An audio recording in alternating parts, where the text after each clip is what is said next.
الله من الشيطان الرجيم. بسم الله الرحمن الرحيم.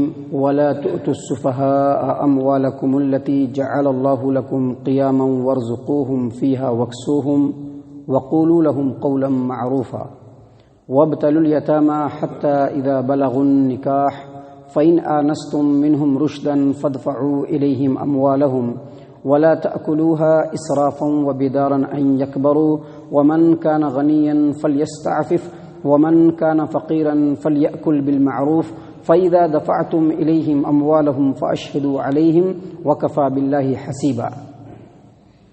معزز سامعین کرام، سورہ النساء سورہ نمبر 4 اور اسی صورت سے ابھی آپ کے سامنے آیت نمبر 5 اور آیت نمبر 6 یہ دو آیات تلاوت کی گئی. سامعین کرام، میں نے بتلایا تھا کہ یہ سورت جو ہے یہ مدنی سورت ہے، اور اس سورت کے اکثر و بیشتر حصے میں اللہ تبارک و تعالیٰ نے سماجی اور معاشرتی قانون کو بیان فرمایا ہے کہ ایک انسان جب سماج میں رہے، معاشرے میں رہے، تو کس انداز میں اس کو رہنا چاہیے، کون کون سے معاملے میں کس طرح کا طریقہ اختیار کرنا چاہیے. اللہ تبارک و تعالیٰ نے فرمایا وَلَا تُؤْتُوا السُّفَهَاءَ أَمْوَالَكُمُ الَّتِي جَعَلَ اللَّهُ لَكُمْ قِيَامًا وَارْزُقُوهُمْ فِيهَا وَاكْسُوهُمْ وَقُولُوا لَهُمْ قَوْلًا مَّعْرُوفًا. نادانوں کو اپنا مال تم مت دو، ان کے پاس مال کو مت لوٹاؤ. جس مال کو اللہ تبارک و تعالیٰ نے تمہارے لیے زندگی گزارنے کا سبب بنایا ہے، اس میں سے ان کو کھلاؤ بھی اور ان کو پہناؤ بھی اور ان کے لیے بھلائی کی باتیں کرو. معزز سامعین کرام، یہ جو اللہ تبارک و تعالیٰ نے فرمایا کہ نادانوں کو ان کا مال واپس نہ کرو، یہاں پر نادان سے مراد صرف یتیم بچے نہیں ہیں، بلکہ نادان سے مراد اگر کوئی چھوٹا بھائی ہے جو بڑے بھائی کے انڈر میں ہے اور وہ نادان ہے، مجنون ہونے کی وجہ سے ہو، یا اگر اس کو مال دے دیا جائے تو جہاں تہاں خرچ کرنا شروع کر دے، یا پھر مال دے دیا جائے تو گناہ کے کام میں خرچ کرنا شروع کر دے، یا پھر اگر بھائی چھوٹا عقل مند ہو اور بڑا بھائی نادان ہو، تو اللہ تبارک و تعالیٰ نے فرمایا ہے کہ یا تو کم عمری کی وجہ سے، یا مجنون اور پاگل ہونے کی وجہ سے، یا مال کو جیسے تیسے خرچ کر کے اڑا دینے کی وجہ سے اگر کوئی ایسا نادان ہو تو اس کو تم اپنا مال یا ان کا مال تم اس کو مت دو، کیونکہ اگر اس کا مال اس کو دیا جائے گا تو جیسے تیسے اس کو لٹا کر کے خرچ کر کے پورے مال کو برباد کر دے گا، جبکہ مال جو ہے یہ زندگی گزارنے کا سبب ہے، لہذا اس کی حفاظت کرنی ہے، اور حفاظت بھی کرنی ہے تو شریعت کے اعتبار سے، کیونکہ مال کے اوپر جو کسی کا قبضہ ہوتا ہے یہ اتنے غیر محدود نہیں ہے کہ ہم ہو یا آپ ہو یا کوئی بھی ہو اپنے مال کو جیسے تیسے 19-20 ادھر ادھر یا پھر بے حیائی اور فحاشی اور بے غیرتی کے کاموں میں خرچ کر دیں اور ہمارا مال کے اوپر ملکیت باقی رہے. شریعت اس بات کی اجازت نہیں دیتا ہے. لہٰذا اگر کوئی نادان ہے، کوئی بے وقوف ہے جو مال کو سنبھال نہیں سکتا، تو اس کے مال کو اس کا قریبی رشتہ دار سنبھالے، یا نہیں تو اس وقت کی حکومت سنبھالے، اور اس میں سے اس کو خرچ بھی دے، اس کو کھانے کے لیے، اس کو پہننے کے لیے، اس کی ضرورتوں کو پورا کرے. اور جو اس کا مال ہے جو قریبی رشتہ دار ہوں یا حاکم وقت ہو، اس کے لیے یہ بھی لازم ہے کہ اس کے مال کو یا تو تجارت پہ لگا دے یا تو مضاربت پر لگا دے، تاکہ اس سے جو منافع ہو اس منافع سے اس کا اخراجات چلے اور اس کا مال بھی برقرار رہے. عمر بن خطاب رضی اللہ عنہ نے بیان کیا کہ یتیموں کے مال کو تجارت پر لگا دو، کہیں ایسا نہ ہو کہ اس کا مال تم نے رکھا ہے اور مال ویسے ہی رکھا ہوا ہے، تم اس کے اس میں بھی خرچ کر رہے ہو اور زکوٰۃ بھی ہر سال نکل رہا ہے، اور زکوٰۃ نکلتے نکلتے سارا مال ختم ہو گیا. اس سے دو بات پتہ چلی. پہلی بات یہ کہ اگر یتیم کا مال بھی اس نصاب تک پہنچ گیا ہے کہ اس میں سے زکوٰۃ نکلنا چاہیے، تو یتیم کے مال میں سے بھی زکوٰۃ نکلے گا. اور دوسری بات یہ کہ یتیم یا جس کے بھی ہم کیئر ٹیکر ہیں، اس کے پورے بھلائی کو سوچنا یہ ہماری ذمہ داری ہے. اسی چیز کی تعلیم اللہ تبارک و تعالیٰ یہاں پر دے رہے ہیں. اللہ تبارک و تعالیٰ نے آگے مزید فرمایا وَابْتَلُوا الْيَتَامَى حَتَّى إِذَا بَلَغُوا النِّكَاحَ فَإِنْ آنَسْتُم مِّنْهُمْ رُشْدًا فَادْفَعُوا إِلَيْهِمْ أَمْوَالَهُمْ. یعنی یتیموں کو یا جو چھوٹے بچے ہیں جن کی نگرانی اور ذمہ داری تمہارے سر پر ہے، وہ جب تک بالغ نہیں ہو اور جب تک کہ وہ سمجھدار نہیں ہو تب تک ان کو آزماتے رہو. وَابْتَلُوا الْيَتَامَى حَتَّى إِذَا بَلَغُوا النِّكَاحَ، جب تک وہ بالغ نہیں ہو جائے ان کو آزماتے رہو. فَإِنْ آنَسْتُم مِّنْهُمْ رُشْدًا، اور اگر تم ان کے اندر سمجھداری پاؤ، یعنی تم کو ہمیشہ اس کو جانچتے رہنا ہے، پرکھتے رہنا ہے، اس کا ایگزام لیتے رہنا ہے. سب سے پہلی بات وہ بالغ ہو جائے، دوسری بات اس کے اندر سمجھداری آ جائے، تو اللہ فرماتے ہیں کہ ان کا مال ان تک لوٹا دو. یہاں بھی 2 شرط ہے، یاد رکھیے.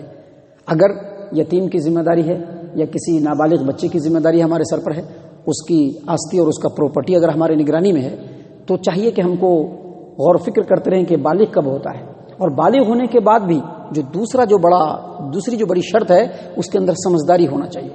اور سمجھداری کیسے؟ اس کو جانچنے کے لیے جب وہ بڑا ہو جائے، بالغ ہو جائے، تو اس کو کچھ ذمہ داری دیجیے کہ جاؤ یہ پرچیز کر کے لے آؤ. اگر وہ صحیح طریقے سے پرچیز کر کے لاتا ہے، کفایت شعری سے کام لیتا ہے، پورے سمجھداری کے ساتھ وہ اپنا مال سمجھ کر کے ایک حساب سے لے کر کے آتا ہے، تو 1 2 3 4 5 مرتبہ میں سمجھ میں آ جائے گا کہ یہ اچھا ہو گیا، سمجھدار ہو گیا اور بالغ بھی ہو گیا ہے. لیکن اگر وہ ایسا نہیں کرتا ہے تو اس کا بھی وہی حکم ہوگا کہ وہ نادان ہے، ابھی اس کا مال اس کو نہیں دینا ہے. یاد رکھیے، یہ جو بالغ ہونے کی بات ہے، بالغ ہونے کے لیے کوئی عمر کی قید نہیں ہے. اگر کوئی ملک گرم ہے وہاں پر بچے جلدی بالغ ہو جاتے ہیں، اگر کوئی ٹھنڈا ملک ہے تو وہاں پر بچے ذرا دیر سے بالغ ہوتے ہیں. لیکن بالغ ہونے کی پہچان شریعت نے بتلائی کہ بچہ اگر ہو تو اس کو احتلام ہوتا ہے. اگر بھائی کو بچی ہے، لڑکی ہے، تو اس کو حیض آتا ہے، یا جسم کے مخصوص جو حصے ہوتے ہیں وہ بڑھتے ہیں، یا اسی طرح سے لڑکے اور لڑکی دونوں کے اندر بغل میں بال آتے ہیں، زیر ناف کے بال آتے ہیں. ان تمام چیزوں کو جو ہے پرکھتے رہنا چاہیے. سب سے بڑی چیز ہے کہ اگر لڑکے کو احتلام آنے لگے اور لڑکی کو حیض آنے لگے تو سمجھ لیجیے کہ بچی بالغ ہو گئی، اور پھر اس کا مال ان کو واپس کر دینا ہے، لیکن جانچنے کے بعد کہ ان کے اندر سمجھداری آ جائے. اللہ تبارک و تعالیٰ نے اسی بات کو یہاں پر بیان فرمایا کہ یتیموں کو تم آزماتے رہو، ان کا ایگزام لیتے رہو، ان کو جانچتے رہو یہاں تک کہ وہ بالغ ہو جائیں. اور اگر تم کو معلوم ہو جائے کہ وہ اپنے مال کو سنبھال لیں گے، فادفعوا الیہم اموالہم، تو ان کا مال ان تک تم لوٹا دو. اللہ تبارک و تعالیٰ مزید فرماتے ہیں، یہ انسان کی ایک فطرت اور نیچر کو سامنے رکھتے ہوئے کہ ولا تأکلوها اسرافا وبدارا ان یکبروا. اب ایک بچہ ہے، یتیم ہے یا نادان ہے، اس کی ذمہ داری ہمارے سر پر آئی ہے. اب ہم اس کے مال کو خوب خرچ کرنا شروع کر دیے، یا اس چیز کی ضرورت نہیں اس کو بھی لینا شروع کر دیے بغیر ضرورت کے. تو اللہ نے فرمایا کہ بغیر ضرورت کے وقت سے پہلے جلدی فضول میں اس کا مال اس لیے خرچ مت کرو کہ کل ہو کر کے جب وہ بڑا ہو جائے گا تو تم سے اپنے مال کا ڈیمانڈ کرے گا. یہ سب بددیانتی کی باتیں ہیں، اس سے بچنا ایک مسلمان کے لیے بہت ضروری ہے. اللہ تبارک و تعالیٰ یہ سب باتیں سکھلا رہے ہیں اور بتلا رہے ہیں. اللہ تبارک و تعالیٰ مزید بتلا رہے ہیں ومن کان غنیا فلیستعفف.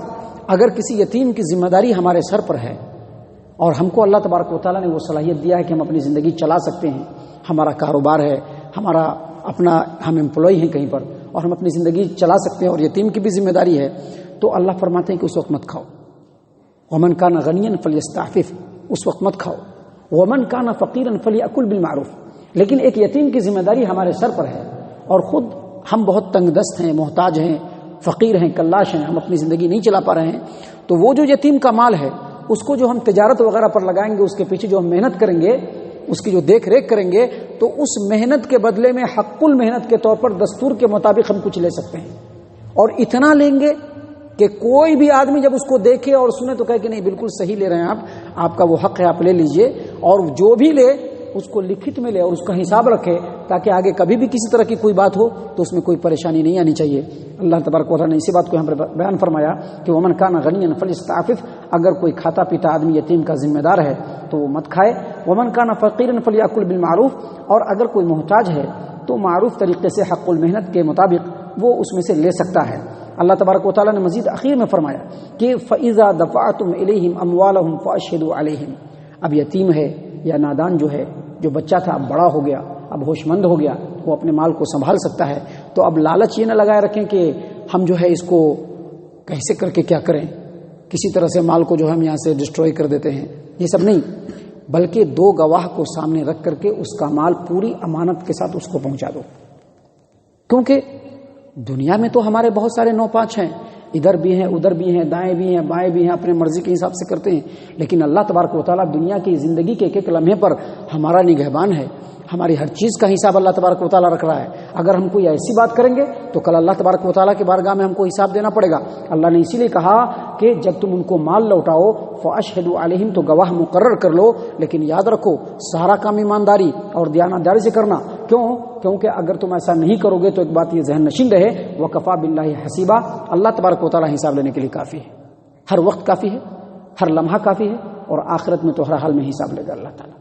معزز سامعین کرام، آگے ابھی اس صورت کے اندر اور بھی بہت ساری باتیں ہیں جو ہمارے سماج و معاشرے سے ریلیٹڈ ہیں، جو انشاءاللہ اپنے وقت پر مختلف دروس میں ہم آپ کے سامنے پیش کریں گے۔ اللہ تبارک و تعالیٰ سے دعا ہے کہ اللہ تعالیٰ ہم تمام کو ان باتوں کے اوپر غور و فکر اور تدبر کرنے کی توفیق عنایت فرمائے، ہم تمام کو ہمارا رب صحیح معنوں میں مومن اور مسلمان بنائے۔ اللہ تبارک و تعالیٰ ہم تمام کو جنت الفردوس میں جگہ عطا فرمائے۔ اے اللہ ہم تمام کو جہنم سے پناہ دے، اے رب العالمین ہم تمام کو جہنم سے پناہ دے، اے مالک الملک ہم تمام کو جہنم سے پناہ دے، آمین یا رب العالمین۔ وما علینا الا البلاغ المبین۔ اعوذ باللہ من الشیطان الرجیم۔